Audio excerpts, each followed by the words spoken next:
Dansei, ok, bonjour, hello everybody. It is I, Chantal. I'm really thankful to be here today. I had a wonderful, wonderful day of teaching and sharing, and I missed it so, so much at a fantastic, beautiful school with incredible other artists. It's so wonderful to be able to share and to work together and to be able to just inspire that curiosity and that wonder and those questions that the youth have. It's just so beautiful and brilliant to be able to just incorporate that and encompass that and share and learn and teach. And it was just awesome to be able to use music and dance and drumming and art and hip hop and all of those amazing ways and merge them together to create something really inspiring for the youth. So I'm very, very thankful for my day today. And I can't wait for that to come back into reality for all of these kids, not only here in Mulhinstis, but like across everywhere. So before I start, I just wanted to, of course, begin with the land acknowledgement. I think it's so, so important to do that, to just establish a sense of place. And it's really important to know where we are so that we know where we're going so we can move forward in a good way. And I was really thinking about our sense of place and our sense of how we connect to our land, the land that we stand on. So no matter where we are, whether we be in Mulkinstis, whether we be, in Treaty 6 territory somewhere, or whether we be, across the globe, there is stories and there's history and there's traditional teachings of some variety steeped into all of the land. And so I think it's really important to learn from the elders there, learn from the knowledge keepers there, learn from the stories there, but also just be present. Think about how you came to where you are, whether it be, here in McKinstis, if you're, a first generation Canadian, second, third, fourth, or whether you've lived here for many, many generations. It's really what brought us here, what brought us together, and are we respecting and honoring the gift that it is to be together? When we honor, the Blackfoot and the Circe Dene and the Stony Nakota that have been here for so many generations, it really puts into perspective where we are, that sense of belonging, that sense of place. So I always acknowledge the Blackfoot of Siksika, Kainai, and Pagani. They were the ones who ushered in this area. They still hold their teachings, they still have their ceremonies, and it's really important to learn from so many wonderful Blackfoot elders here in Mohkinstsis, incredible elders with just so much knowledge and so much experience in so many gentle ways of just teaching and correcting and sharing. And it's such a beautiful gift. When we look at Tsutsuna, there are so many beautiful elders out there. We look at just the stories that are in that land alone. There's so many stories all around us, and it's really incredible how they teach us so much about ourselves. So even if it's something from a long, long time ago, it still is very relevant today because we all are continuing on that human experience. I acknowledge the Stony Nakota from Morley and Chiniki, Bearspaw, Wesley First Nations. We have to acknowledge all three of those nations because all three of them have different stories, have different dialects, have different ways of appreciating and looking at the world, but also different things to teach us. And so we can't just lump everybody in as one being. There are so many different stories that we have to learn from the land and from each other. And so I acknowledge that it's so important. I'm Cree, Anishinaabe, and Métis from Muskeg Lake Cree Nation, which is in Saskatchewan, but I can only share what I know. And if I know a song or something that I've learned from another nation, I always acknowledge this is the nation it's from, or this is the person that I've learned it from, because it's important to acknowledge that sense of place, that gift that's been given, that gift that's being shared, and where it's originated. And just, of course, to begin by welcoming everybody into the circle, I want to start with the Cree welcome song. Traditionally, when we sing songs, we sing in rounds of 4 to honor the 4 directions of the medicine wheel, which I'll talk a little bit about when we smudge. But this song we actually sing in rounds of 3, and that's to keep the circle open and welcoming. So everyone completes the circle today, because in a circle we're all connected. There's no beginning, there's no end. No one is greater or less than anyone else in the circle, just like in the hoop of life. So it teaches us to honor each other for those differences. And it's really important to acknowledge that we have so much to learn from each other. And even though our journeys are different, what we can learn from each other is invaluable, because we sometimes might not have those same experiences in our lifetime. But to be able to share and to be able to grow and to be able to look at things in a different perspective is so, so important. And so when we sing this song, it's to honor everyone. It's to honor everyone without judgment, and know that we need those differences, because if it wasn't for the differences, we wouldn't have the society we have today. We wouldn't have, the doctors and the scientists and the engineers and the caregivers and the teachers and all of these incredible people that make up the tapestry and the strength. That's what ties everything together. It's that strength of community. This is why it's so, so important to acknowledge that, and acknowledge each and every one of us in that circle, to remind us to respect, that our history and our lives together. When we acknowledge the land, it's really about acknowledging the relationship that we have to each other, the relationship that we have to the land. When we say all my relations, it's the plants and the animals. And the Cree Welcome Song welcomes all of those things in, everyone in together. It's also really important to, keep that circle open.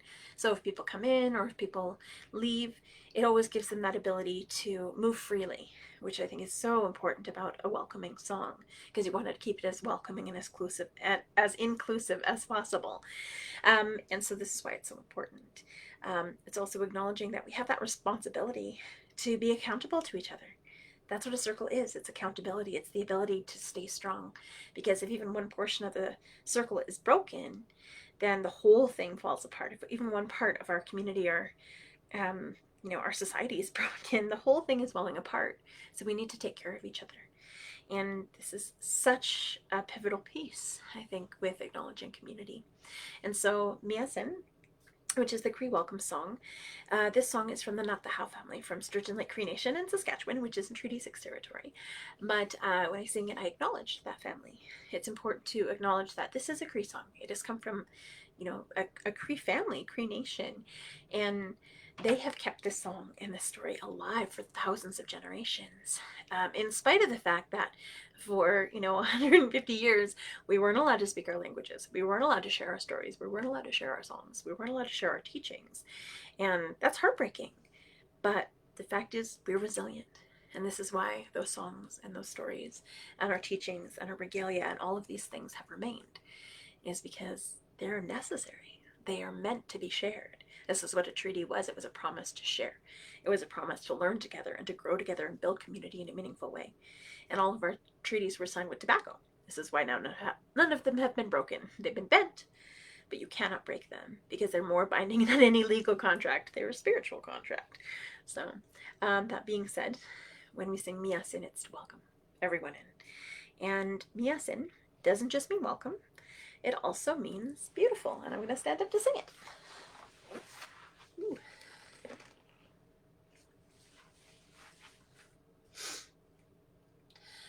Miasin, Miasin, Asemina, Asemina, Epetakote, Niwagomagan, Ota, Oma, Kitaskino, Miasen, Miasen, Asemina, Asemina, Epetakote, Niwagomagan, Hota, Oma, Kitaskino, miasen, miasen, asemina,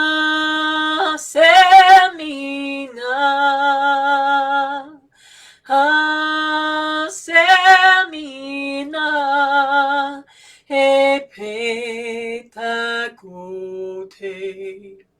Niwagomagan Ota Oma Kitaskino.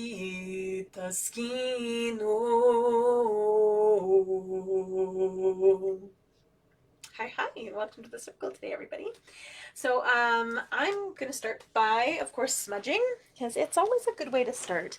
I was really blessed this weekend, this long weekend, to be able to take everybody out. We did some two-spirit medicine wheel teachings and sage picking, which I think it was such a beautiful experience, and it was so wonderful to be able to share. A lot of the time when we go sage picking, it's usually women's teachings that we share, but it was nice to be able to share about that balance. Two-spirit teachings are starting to kind of come back.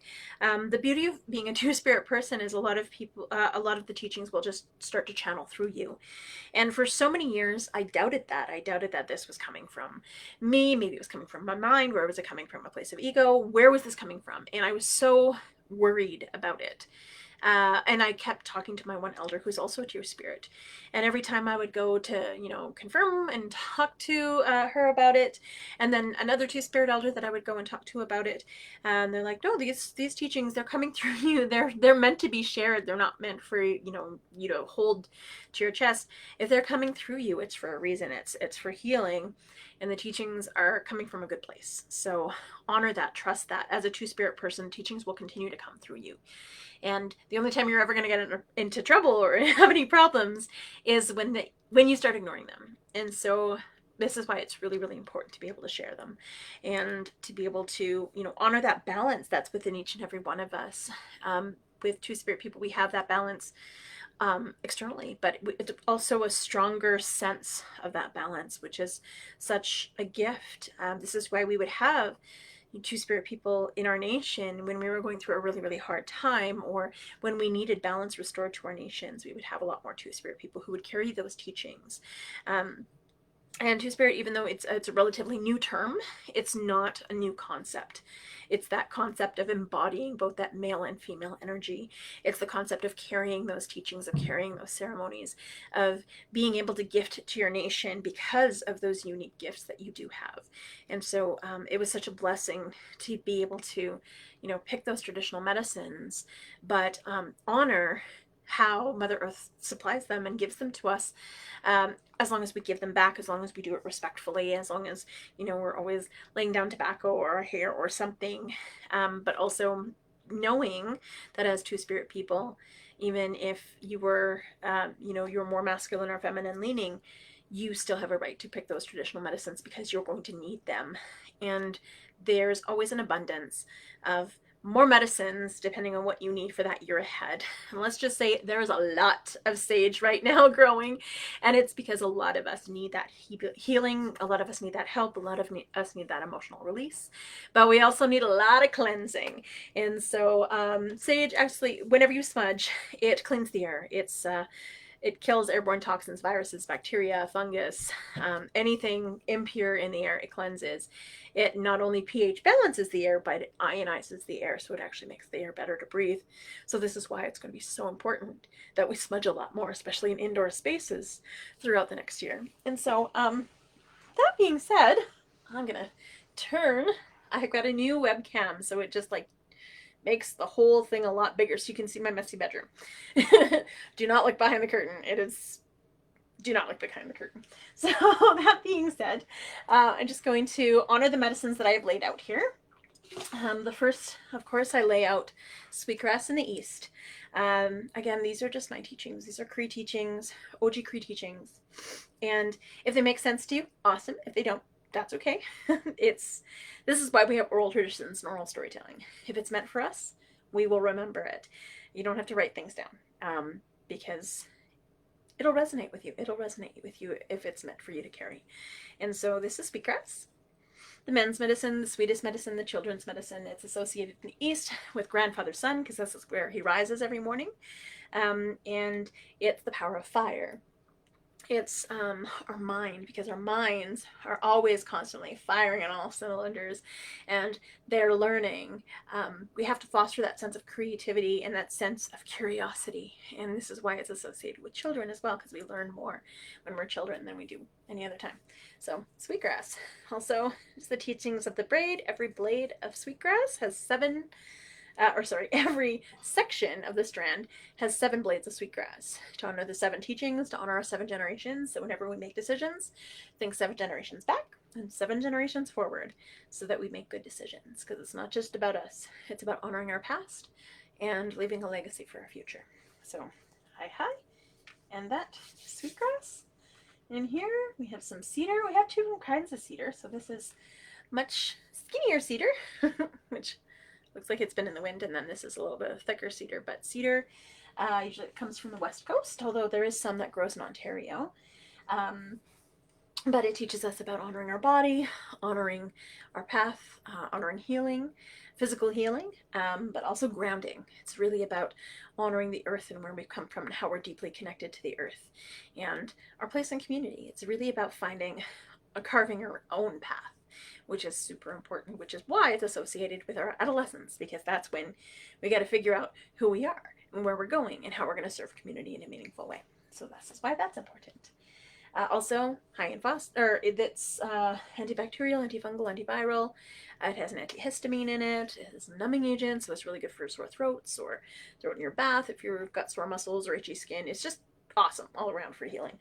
So, honor that.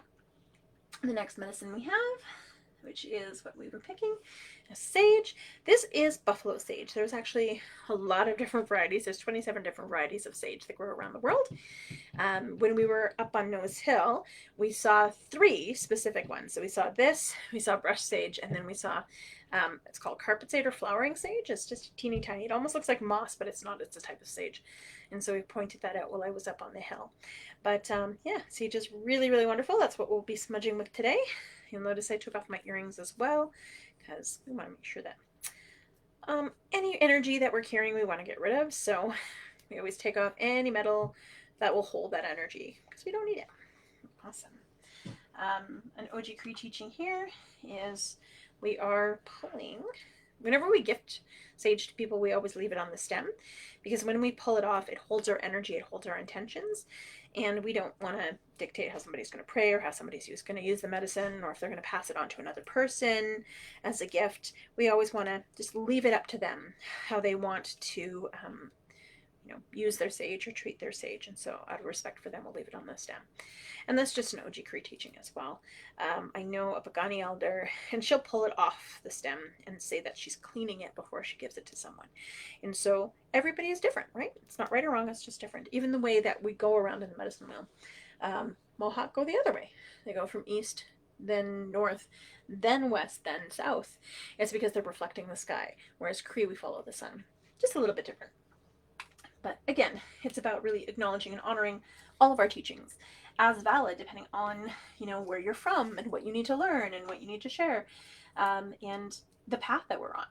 And so it doesn't necessarily mean because you're from one nation that you can't follow the teachings of another nation. It's really about honoring your journey. Hello.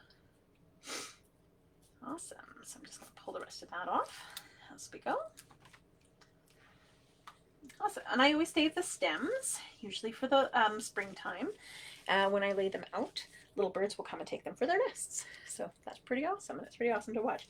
I did an art project where I actually dyed them all, I just used berries and food coloring and things like that, but really natural things to be able to dye them, to use them for just this laid art piece.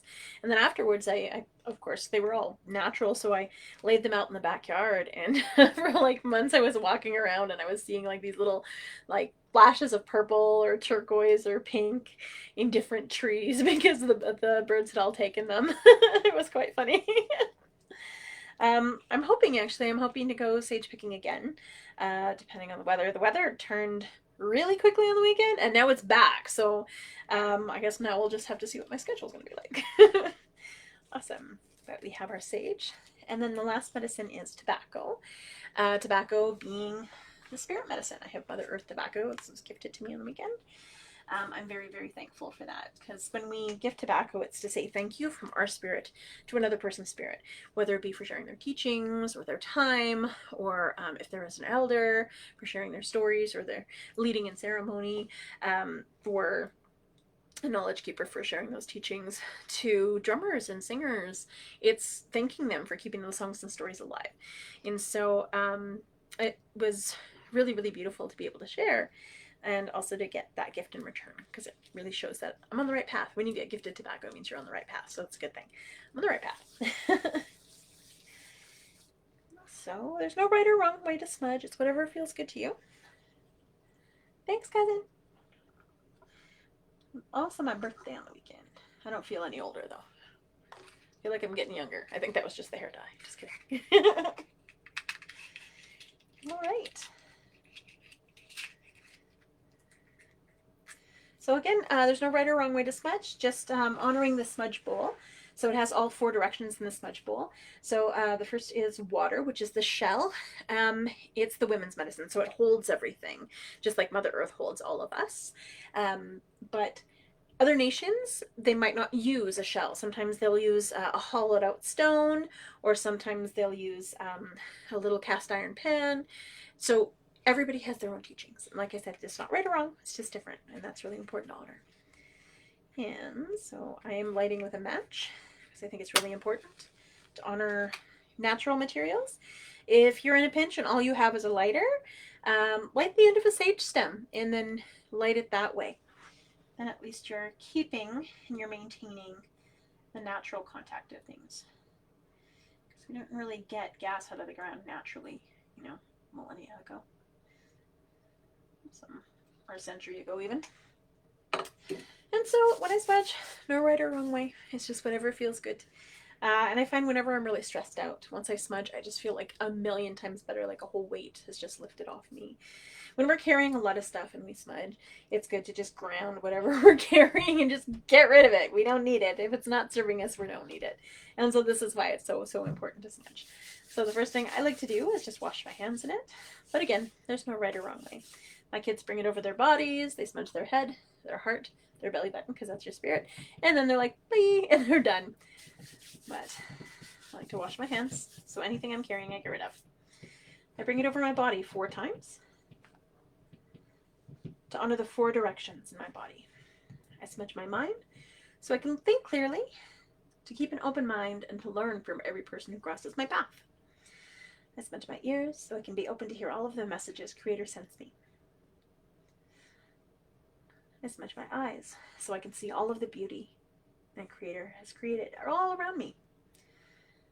And I'm thankful for my vision, so it may be clear. Smudge my nose so I smell danger and cookies. I smudge my mouth so I speak only true words that are kind and helpful. And within the 7 teachings, I always ask myself, is it truthful? Is it kind? Is it helpful? Is it respectful? If it's none of those things, don't say it, don't do it, because it's not in line with the 7 teachings. Smudge my throat, because I'm very thankful for my voice this lifetime, because I continue to give voice to the voiceless. And also I'm very thankful for my singing voice, because I feel like that's my gift, and I honor Creator every time I use it. I smudge my lungs, so I breathe good, clean air. I find when the seasons start to change, I get a little wheezy because of my asthma. It's like my lungs are just adjusting to the extra things that are in the air. I smudge my heart, so I remain kind, compassionate, and show unconditional love to all of those people that cross my path. But also so I can love myself and be kind and gentle to myself, because sometimes we are terrible to ourselves. Oh, you'll notice I'm fanning with my hand and never blowing on it, because our breath is our life, and our life is precious. Don't you waste that. Okay. I'm going to smudge my stomach, so all of the food that I eat this day will nourish my body. I'm going to smudge my womanhood, because I'm very thankful to be a woman and a mother in this time. I smudge my shoulders, and my back, so I can carry all of the responsibilities that Creator has gifted me with grace and humility. I smudge my arms and my hands so I can continue to do the good work that Creator's put me here to do. A little extra for my hands because I'm very thankful to be an artist this lifetime. I was looking over my drums today and I was just so humbled that I created those, I birthed those, I made those. And sometimes when I look at them, I remember. It's like sometimes, you know, when you don't cook for a while and then you cook and you're like, wow, I'm a good cook. I almost forgot that. Sometimes we have to remind ourselves of the awesomeness that we are and not compare ourselves to others. I smudge my legs, so I walk this red road in a good way.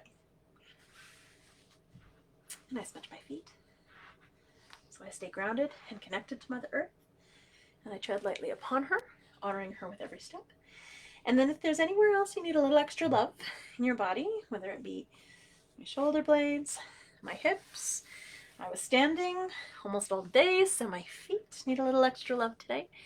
And then if there's anyone in your life that you want to send that love and appreciation and that caring and healing to, or maybe they're just in your thoughts and you want to make sure that they're okay, you just hold them in your heart and you bring that smoke to your heart and you pray for them that way. And you send that good energy, that good love, that caring. If they're sick and they're on the point of passing, it's just sending that gentle energy so that they pass in a good way. And when you're all done, say hi hi, or miigwech, or merci, or grazia, or xie, or however you say thank you in your language, which is really, really important. Dankeschön. Awesome.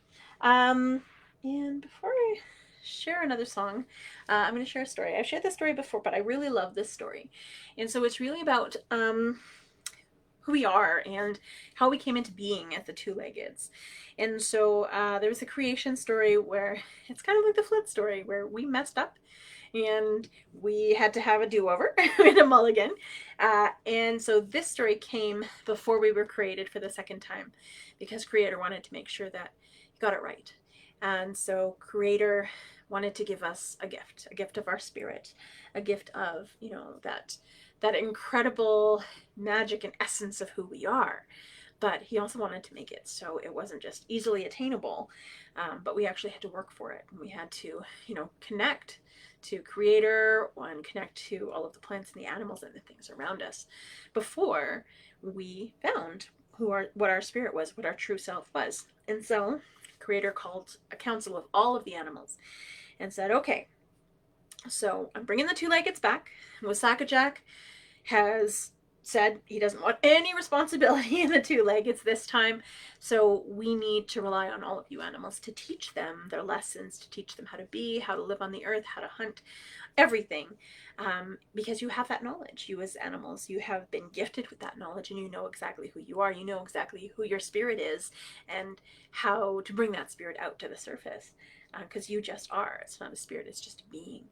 But these two-leggeds, they're going to need to work for it because they're going to have to learn from all of you.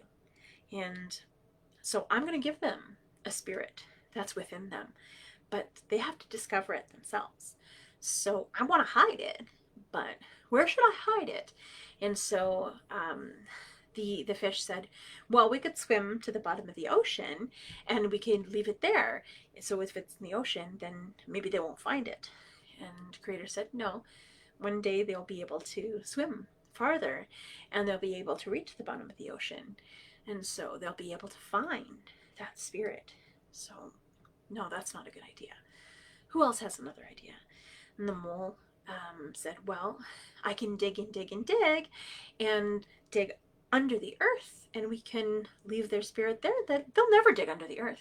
And then Creator said, one day they will create machines and they will be able to dig under the earth and they will be able to disrupt Mother Earth and find those spirits. So that won't work. And the eagle said, well, I can fly quite high. So maybe if I fly higher and higher and higher, we can leave it in the sky and, you know, the two-leggeds won't be able to do that because they can't fly. And Creator thought for a moment and he's like, but one day they're going to figure out how to fly. They're going to be able to touch the sky And Grandmother Moon said, well, you could put their spirits within me. And Creator said, yes, but one day they'll be able to reach you. Grandfather Sun said, oh, we could put it in fire, because they'll never be able to figure out fire. And Creator laughed and he said, sorry, Grandfather Sun, unfortunately that's one of the first things they're going to figure out. And so all of the animals were humming and hawing and thinking, and none of the animals could come up with another solution, another idea for where to hide the two-legged spirit. And then the tiny little mouse came up and said, Creator, I know exactly where to put their spirits so that we'll never find them. And Creator said, okay, what do you think, Mr. Mouse? And the mouse said, we can put it within them, because if their spirits are within them, they will have to learn about themselves before they can take advantage of that spirit. And by the time they do, they won't want to take advantage, but they will use it for the betterment of themselves and their community and all of Mother Earth. And Creator thought, yes, that is perfect. That is exactly where we need to put their spirits. And so this is why our spirits are within us, so that we can't take advantage of another person's spirit, but we have to take care of our own. And so this is why. So I'm going to share the Creator song because I really love it and I haven't sang it in a while. This is a Cree song that is a Cree story as well. And it just teaches us how to honor all of creation as us part of Creator. When we think of the way we breathe, it said that that was the first breath that Creator ever put into the universe. And that is why we breathe. It's that sacred breath that's within each and every one of us. The sacred breath is in all the plants. It's in all of the animals. Even the fish, they have that sacred breath that goes through them that they can pull out of the water. And so it teaches us to really acknowledge that sacred breath that is all of creation. And so when we sing this song, it's about acknowledging all of creation. It's about acknowledging how all of creation is connected and how it's all a gift. And so, yeah, this is the Creator song. I'm going to grab my drum. It's over here.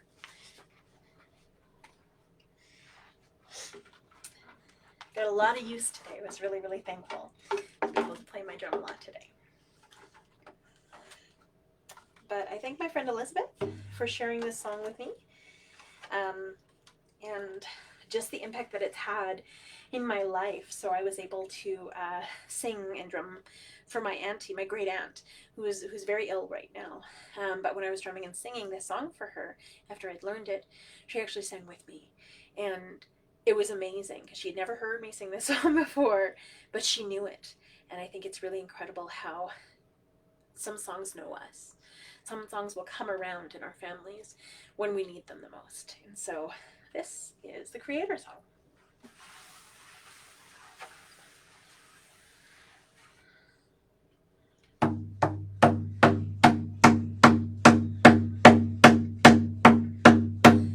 Yes, baby,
Weo heo tawino.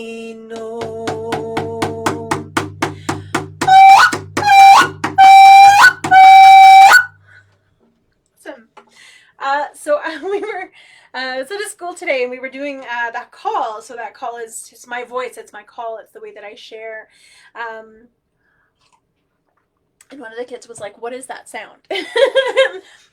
They were asking both myself and my friend Truly, who were sharing our sounds, who were sharing our songs, like our voices.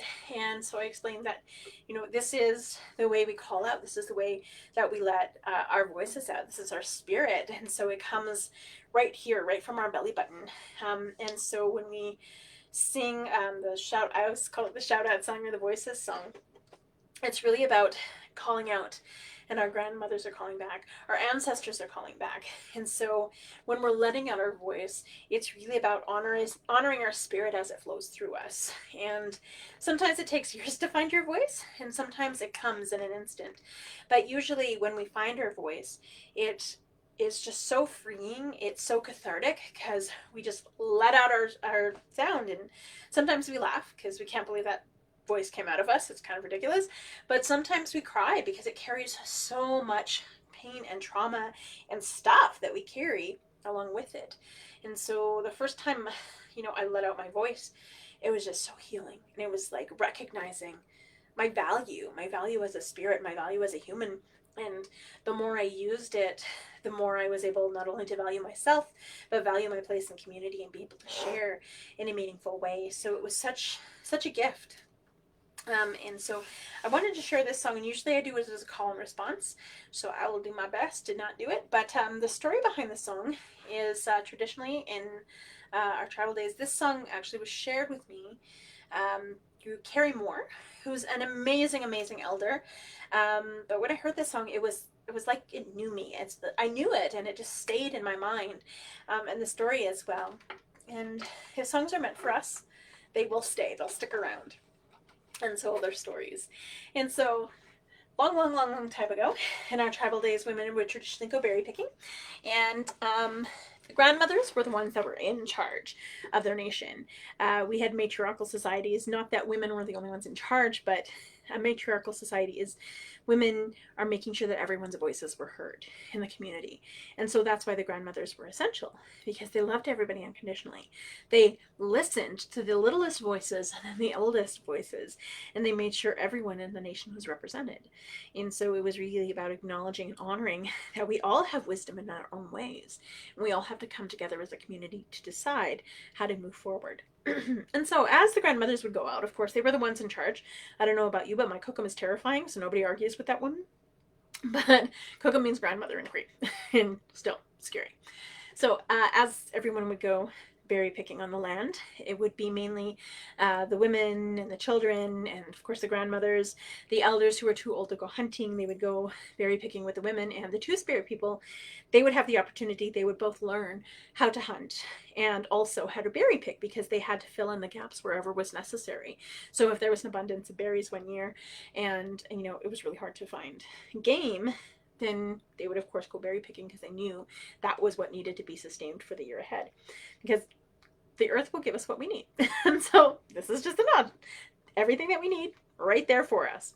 And so as everybody would go out berry picking, the grandmothers, of course, would sit at the biggest bush, and they were doing, for the most part, they would keep an eye on everybody. But if anybody knows how babies explore the world, the grandmothers would sit with the babies and just watch them shove everything in their face. So the grandmothers would be like, oh, don't chew on that rock, or don't eat that leaf, or put the bug down, spit that out, or don't eat dirt, or don't eat grass, or put the squirrel down. Squirrels don't belong in your mouth, because that's just how babies roll. They just throw everything in their face. And then the littler kids would be sitting there and they would listen to the wonderful stories from the elders. And of course they would be generally sticky, because kids under the age of 5 are generally sticky, but they love stories. And then of course the older kids would be running around. They'd be climbing trees and skipping stones and swimming and practicing shooting bow and arrows, hopefully not each other, because that's super unsafe. Hitting each other with sticks, because that hasn't changed in thousands of generations. Kids still hit each other with sticks. It doesn't matter where you go, kids hit each other with sticks. And now we have like more expensive sticks. My son's like, Master Sword. I'm like, still, giant stick. He's like, it's a glow in the dark stick. Still, it's a stick. You know, lightsabers or whatever else Nerf things. Everybody hits each other with them because there's something really fun about hitting somebody with a stick. I don't know why, but that hasn't changed in thousands of years. The teenage girls would be off, not really picking as many berries as they should be. They would be too busy, you know, talking about their crushes. Like, oh my god, did you see that guy's moccasins? He is like so super cute. Yeah, that hasn't changed in thousands of generations either. And then, of course, the mums and the aunties and the two spirit people, they would be the ones picking all of the berries for the nation for the year. Because, like I said, in thousands of generations, not a lot has changed.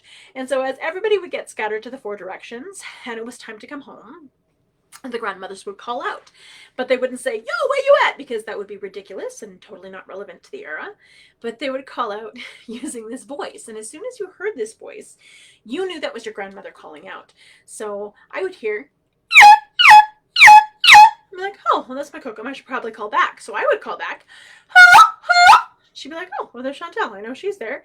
And then I would hear, all right, there's my son Lyndon. I know he's over there. Then I would hear, all right, there's my cousin Yvonne. I know she's over there. Right here. And my cousin Megan. I know she's over there. Hi, hi, hi. There's my mom. I know she's over there. I can't do my mom's voice with a straight bass. So, but that's what she sounds like. And so as you would hear these voices, you would know exactly where everybody was and that it was time to come back and go home. But this was really, really important because in times of war, you would have a safe camp, but you would just walk in and be like, hey, is everybody okay? Because you didn't know, right? You didn't know if it was safe. You didn't know if your camp was compromised. You didn't know if you were being followed. You just didn't know. And so you would wait until silence fell and until darkness fell. And then you would call out using your voice. So, and then I would hear, all right, perfect. There's my son Lyndon. I know he's over there. He's good. And I would hear, all right, this is my friend Ashlyn. I know she's over there. And then I would hear, there's my cousin Stephanie. I know she's over there. And then I'd hear, who? It's my auntie Georgie. I know she's over there. There's my friend Darcy. I know he's over there. And so as you would hear these voices, you would know exactly where everybody was and that it was time to come home. And then, of course, you would gather and you would celebrate the fact that you found each other. And then you'd mourn any of the people that you had lost along the way. And now we don't use our voices like we used to. I mean, I do because I'm a crazy person. I use mine in Walmart. I use mine at the grocery store. That's just how I roll. And so it's the best way to find each other because if I have lost my kid in Walmart, and my kids, I just can't find them, I will call out. And then I'll hear, there's Lyndon, usually in the electronics section. Then I'll hear, Mom, could you just not? You're embarrassing me. All right, there's my eldest son, Cloud. He's usually in the deli. And now I'll hear the girls behind me, could you not? That's really embarrassing. So they look mortified for the most part. But we're going to get there. We're going to get there, and everybody's going to share their voices in public. It'll be great.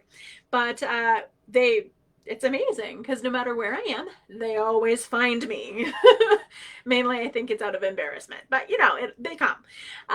And when I'm on site, whether it be at an event or at a school, when I call out, people know it's me. They're like, oh, I know that voice, and they'll come, which is really beautiful. It's a beautiful gift to be able to share that and to be able to have that known in community. So it's awesome. And so when we share our voices, it's part of us. You know, we don't have the same voice as anybody else. This is why if we hear someone speaking behind us, we know who it is. We have that spirit connection through our voices. And so it's really about honoring and finding your voice. And sometimes it's hard to find your voice because it gets stuck in different places. So you got to figure out, where is it getting stuck? Why is it getting stuck? And what is it carrying there? So think of your whole being, your whole body. So your voice is coming right here from your belly button.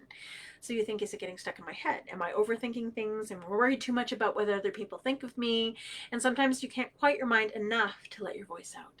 Is it getting stuck here in your mouth? Because sometimes you just talk for the sake of talking and you're not really sharing your truth. You're not really sharing what you mean. And you're not really sharing your authentic voice. You're just repeating what you think people want you to say or what you think people want to hear.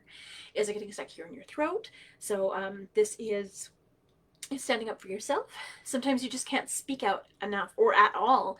And so are you holding back your voice? Are you holding back standing up for yourself and what's right in your community and those people in your life that you need to stand up for and speak out for. Is that voice being held down? And so once you recognize that, it's really about releasing that. Is it getting stuck here in your shoulders or in your back? So this is where we have, expectations, whether it be school or parents or friends or family or work, all of this stuff that just pulls us down. This is why people who carry a lot of stuff, metaphoric stuff and physical stuff, have backaches, because you're carrying a lot of stuff for other people. It's recognizing that you just need to let that go. That's not your responsibility.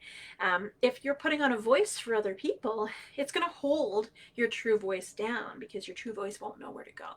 And so it's just releasing those things and knowing if that person, loves you and cares about you, they're going to honor your true authentic self. So let that go and let your voice out. Is it getting stuck here in your heart? So this is, pain, trauma, hurt, sadness. It's recognizing those things that happen to you and knowing that you're valuable and you deserve love. It's about letting go of that hurt and that pain and that trauma and deeply loving yourself to be able to find your voice and let it out, because that will hold it down. Is it getting stuck here in your tummy? So this is, that self-doubt, that self-worth. This is your self-esteem. It's recognizing, okay, how am I speaking to myself? Am I saying things like, I'm not worth it, or I'm not valuable? Every time you say something negatively to yourself, it pulls your voice down further and further and further. And so it's just recognizing that you're amazing and just letting yourself shine, letting yourself fly. My favorite quote, it's not that we're afraid to fail. It's that we're afraid to succeed beyond measure. So succeed beyond measure, be incredible, be awesome. And so really honor yourself. Or it's getting stuck here in your belly button, where your spirit is, because you're not breathing deep enough, you're not connecting to your spirit. So no matter where it is, where it's getting stuck in your body, you got to find it and you got to push it out. And sometimes you're going to sound ridiculous. But when you finally find that true authentic voice, yeah, you might cry, because it does carry a lot of stuff. Or no matter what, it's just cathartic. You feel amazing. You feel incredible. And then you as well can be the crazy person in the middle of Walmart like me. Occasionally I'll call out and I'll hear, hey, you were at my school, because people recognize me. But it's just a blessing to be able to share that voice and remember who we are at our core. It calls to our ancestors and it brings them in to help us when we need it. And so it's a blessing and it's a celebration of who we are. And so in the song, it's honoring that story. It's honoring ourselves. So it's the grandmother calling out and you're calling back. So in it, we sing it 4 times, one of the 4 directions of the medicine wheel. And usually I do it as a call and response. It's going to be a little lonely as a call and response because I don't have any of my kids down here. But the words are weya heya, weya weya heya. And again, I thank Carrie Moore for bringing this back and for sharing it in such a good way. And so we'll sing it. So we sing it 4 times. Weya heya, weya weya heya, weya heya, weya weya heya, weya heya, weya weya heya, weya heya, weya weya heya, weya heya, weya weya heya, weya heya, weya weya heya, weya heya, weya weya heya, weya heya, weya weya heya. So we're going to sing that through 4 times. The 4th time, though, we're going to get quiet because that's, the 3rd time. That's the part of the story where they're looking for their safe count. So we're going to get really quiet. And then once we find each other, we're going to get loud. So I'm going to stand up to sing. And the beat is nice and simple, nothing too crazy. I gotta find a better place for this chair. It's really obnoxious. Okay.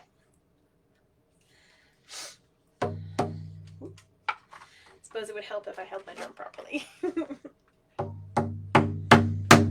Please do sing along if you can. Weya heya, weya weya heya, weya heya, weya weya heya, weya heya, weya weya heya.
I actually was thinking about my auntie, my great aunt. She is really, really unwell, and I just wanted to send her love and healing. And so I wanted to share the healing song in honor of her and in honor of all of those people who are suffering, who are sick, who maybe need some gentle energy to surround them. And to be sick, it's not just physically, it can be mentally, emotionally, and spiritually as well.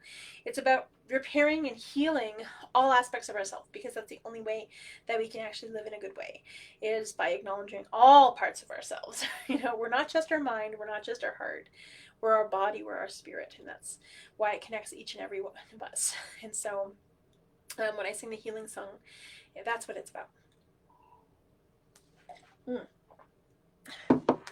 So this is the Cree healing song, also called the crying song or the wailing song. And there's many elders actually that I learned this from.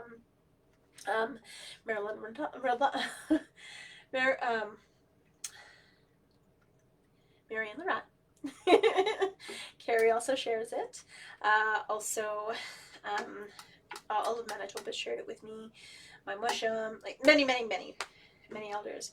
But there's been a few elders that have said, like, it's a time that we need to share this song, because this song is so powerful, and we need to heal not only ourselves and our communities, but our society as a whole. We need to come together and heal, because even if one part of the body is healed but the rest is still sick, the whole being is sick.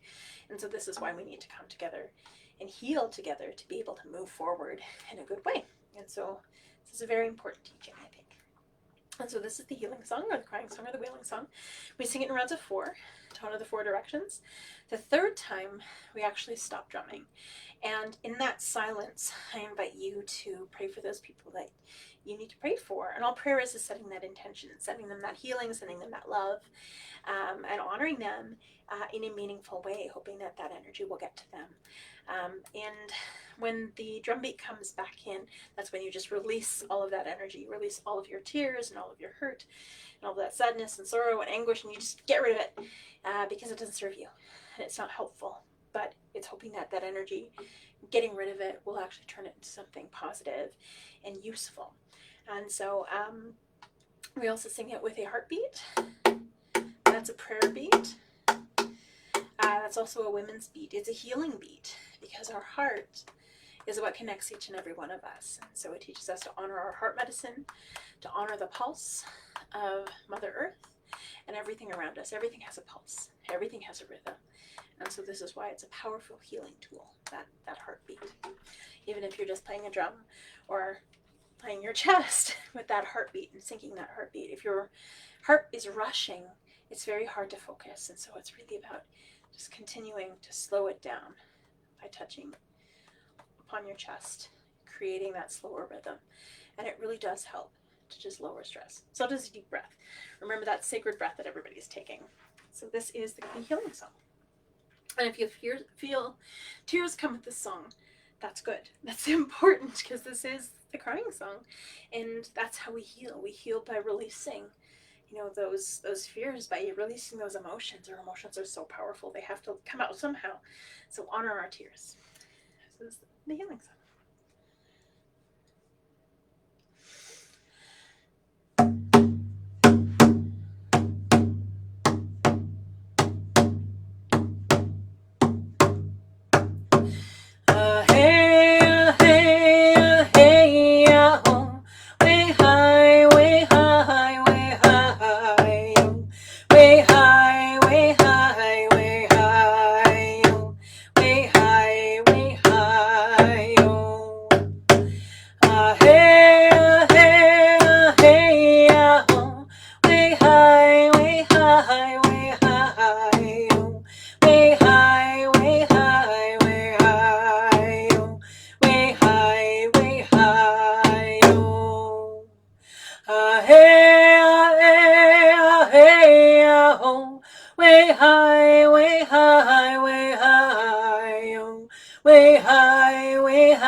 I'm going to share one last song before I log off. And this song has also been in my head today. So I was so blessed to be able to work with Shirley Hill today. If you have not seen Shirley, she is incredible. She's a phenomenal dancer, a beautiful speaker. She's just an all-around incredible soul. I'm so, so blessed to have been able to work with her today. And she always brings along her little friend, Lemon. So if you're on Facebook, Lemon the Bear, and follow. So Lemon was amazing today, and the whole time Lemon the Bear was talking, all I was thinking about was the bear song. And so this is to honor Lemon the Bear. It's to honor that joy within us, and that sense of curiosity, and that sense of fun, that sense of community. And it was such a beautiful gift to see the kids just light up with this lovely little bear, and not take themselves too seriously for a moment, because sometimes with junior high, kids take themselves a little too seriously. So to just be able to see that genuine joy and curiosity and fun, and just beauty pouring out, that childish beauty that comes out, there's something really magical about that. And that bear spirit, it's always really, really playful. And so it's really about honoring that playfulness in each and every one of us. It's about not taking ourselves too seriously, honoring who we are, and knowing that we can only be the best bear that we can be. We can only be the best us that we can be. And the bear knows that. The bear also knows how to just balance everything around it. And it always knows how to listen. And so it reminds us how to listen to what's happening around us and how to make those changes within our own lives to better the community. And so that's what the bear is about. So this is the Anishinaabe Bear Song. And my last song. Thank you so much for joining me today. And here is the Anishinaabe Bear Song for Lemon the Bear.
Chimagwitch, thank you guys so much for joining me. Please feel free to share. I'll be sharing it on a couple of my pages. Thank you for coming to my messy bedroom. I will not show you what's behind the curtain. But hi again, Chimagwitch, and merci, gracias. Thank you in so many ways. I will see you next week. Thank you, everybody. Yeah, and if there's any songs in particular that you want to hear that you know, or that you think I should learn to share so that you can learn them, because I'm pretty good at teaching once I learn, please do send them my way. Just PM them to me, and I will figure out, because I think it's so important to be able to share and learn and understand the teachings behind them. So hi everyone, have an amazing week. Welcome to the harvest moon. So it's really about, you know, taking care of all of the seeds that you've laid over the spring that have grown to fruition over the summer, and really reaping everything that you've sown. So all of those gifts that you've laid the foundation for, take them, because it's time to collect those gifts in a good way. So hi everyone, have an amazing week. Bye.